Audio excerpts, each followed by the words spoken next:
सन 1935 में बेल्जियम से 26 साल का एक युवा ईसाई धर्म का प्रचार करने भारत आया और फिर भारत की भाषा और संस्कृति में कुछ ऐसा रंगा कि तुलसीदास और वाल्मीकि का भक्त हो गया।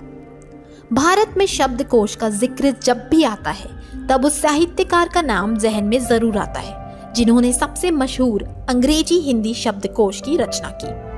हम बात कर रहे हैं फादर कामिल बुल्के की, वही कामिल बुल्के जो एक मिशनरी होते हुए भी रामकथा के विद्वान थे। कामिल बुल्के का जन्म 1 सितंबर 1909 को बेल्जियम के वेस्ट फ्लैंडर्स के एक गांव रम्सकपेल में हुआ था। उन्होंने अंग्रेजी हिंदी शब्दकोश ही नहीं बनाया बल्कि विश्वविद्यालयों में हिंदी में शोध कार्य को आरंभ भी करवाया।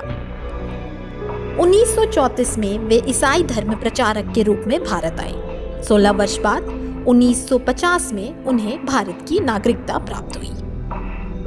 इस दौरान वे एक ऐसे हिंदी और भारतीय संस्कृति प्रेमी के रूप में परिवर्तित हो गए थे जिनके कार्यों की मिसाल आज भी दी जाती है। भारत आकर फादर कामिल बुल्के को यह देख बहुत दुख और आश्चर्य हुआ कि यहाँ के लोग अपनी सांस्कृतिक परंपराओं से अनजान थे। उन्होंने निश्चय किया कि वे यहाँ के देशज भाषा की महत्वता को सिद्ध करेंगे। उन्होंने 1944 में कलकत्ता से संस्कृत भाषा में एमए किया। इसके बाद 1949 में इलाहाबाद विश्वविद्यालय से उन्होंने हिंदी में पीएचडी की। उनकी पीएचडी का विषय था रामकथा की उत्पत्ति और विकास। रामकथा पर प्रामाणिक शोध के लिए फादर कामिल बुल्के ने इलाहाबाद विश्वविद्यालय से अपनी पीएचडी के लिए शोध प्रबंध हिंदी में ही लिखा, जबकि इससे पहले देश के सभी विश्वविद्यालयों में अंग्रेजी के अलावा दूसरी भाषाओं में शोध प्रबंध लिखने का नियम नहीं था। हिंदी भाषा के लिए उनके प्रेम को देखकर विश्वविद्यालय को अपने नियम बदलने पड़े। इसके बाद ही देश के दूसरे विश्वविद्यालयों में शोधकर्ताओं को अपनी भाषा में थीसिस जमा करने की अनुमति मिली।